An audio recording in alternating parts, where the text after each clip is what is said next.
அடுத்து என்ன செய்யறதுனே தெரியல. ஆனா நான் எப்படியாச்சும் மனோஜ் கூட சேரணும். நான் இருக்கேன்ல, உன் புருஷன் கூட உன்னை சேர்த்து வைக்க வேண்டியது என் வேலை. ஆனா முதல்ல அந்த வீட்டுல என்ன நடக்குதுன்னு தெரியணும்.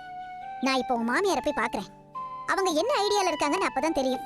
இப்ப அந்த குடும்பத்துல எல்லாரும் உன் மேலதான் தப்பு சொல்லுவாங்க. ஊரும் அதைத்தான் நம்பும்.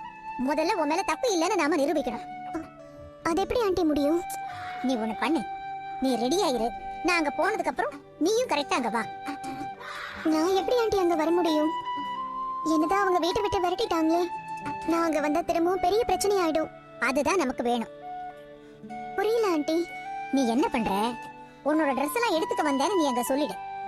மாஸ்டருக்கு உன்னை பார்த்ததும் கோவம் வரும். கோவத்துல உன்னை கண்ணா பின்னால திட்டுவாங்க, கத்துவாங்க. திரும்பவும் நான் அங்க வந்து அவமானப்படணுமா ஆண்டி? எல்லாம் உன் நல்லதுக்கு தான் ரோகிணி சொல்றேன்.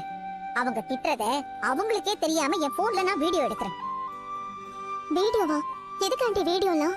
நாளைக்கு அவங்க டைவர்ஸ் வாங்குறதுக்காக கோர்ட் கேஸ்னு போனாங்கன்னு வச்சுக்கேன், உன்னை அவங்க தான் கொடுமைப்படுத்தினாங்கன்னு சொல்றதுக்கு நம்ம பக்கம் ஒரு பாயிண்ட் இருக்கும்ல. அதுக்காகத்தான் சொல்றேன். உன் மேல தப்பு இல்லைன்னு பின்னாடி எல்லார்கிட்டையும் நிரூபிக்கணும்னா அதுக்கு உனக்கு சில ஆதாரங்கள் வேணும். அதுக்காகத்தான் சொல்றேன். நீ வா, நான் வீடியோ எடுக்கிறேன். பின்னாடி அந்த வீடியோ உனக்கு பெரிய உதவியா இருக்கும்.